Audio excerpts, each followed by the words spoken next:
continue where we left off in Korea, my friend. You and I, let's continue catching up, rewinding, looking back at the year of 2025. That's what we do. I appreciate your company. I hope you're doing well. I am doing very well. I could do better mentally, emotional intelligence. I could work on that. Maybe people talk of resolutions, making some covenant with yourself. What do I need to improve on?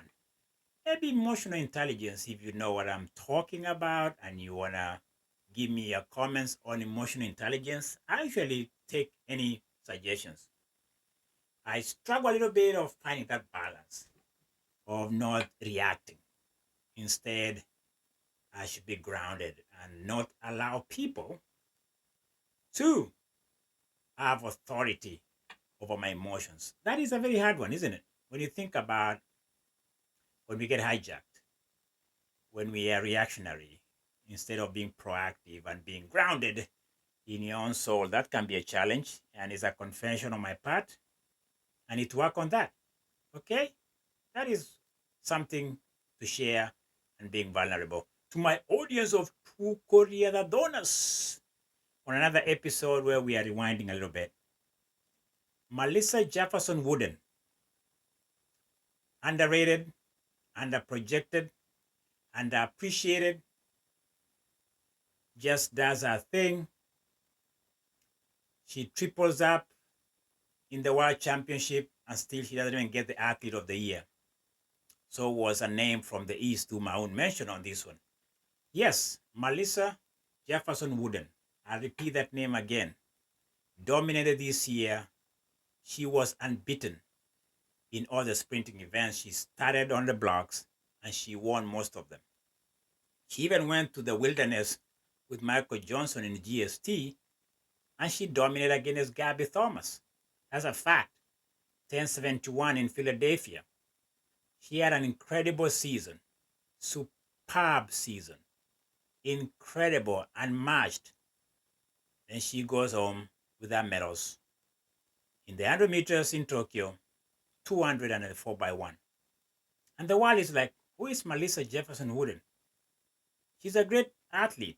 That this episode is dedicated to that.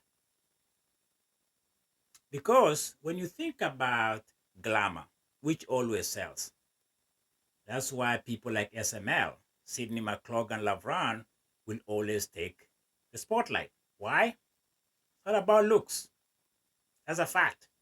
Even within athletes, it's all about looks.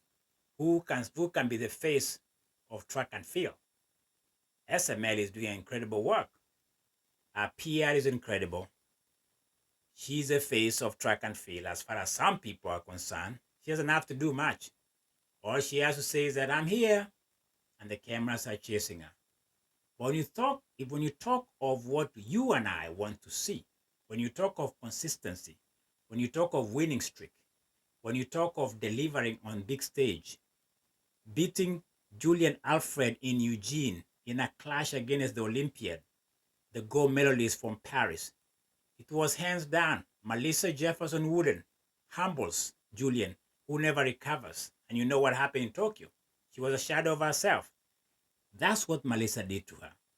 Anybody else you want to mention? We can't even mention Kyra. Let's not mention anybody else. Let's mention Melissa, because she was the talk of the sprinting world. Yet she was overlooked. And even Noah Lyles at one point says, how can we say honestly that 2025 has recognized a female athlete without putting Melissa's Jefferson Wooden on at least the finalist? How can we do that? Because the world is skewed up. Even in athletics field, the world is so skewed up. We'll talk about people who haven't even delivered consistently because it's the name. It's about the branding.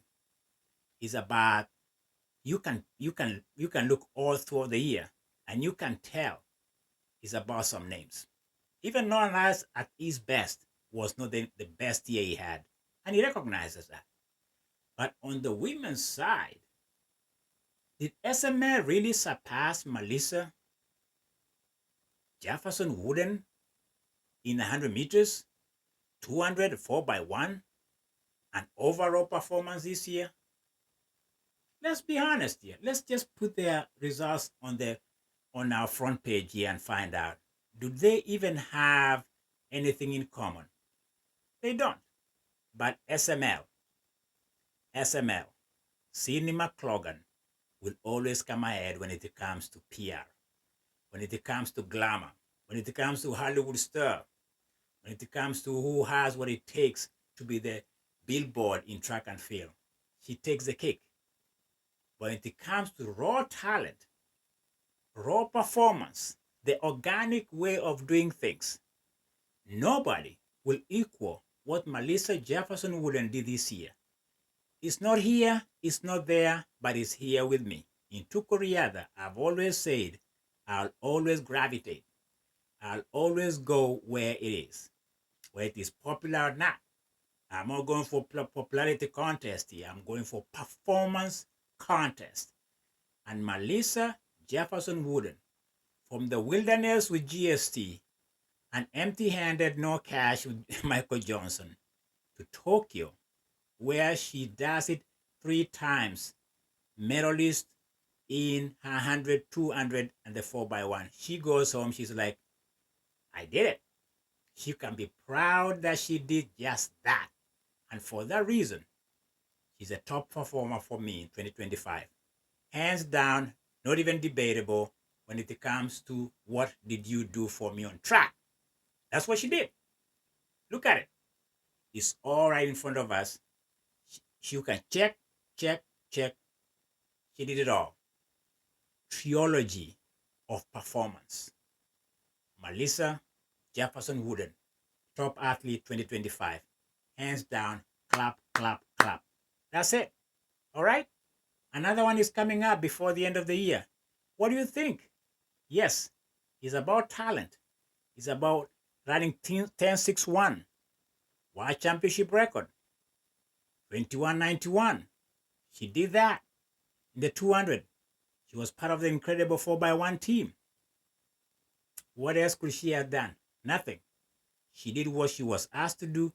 She did what she had planned to do with her family and her husband, and they delivered.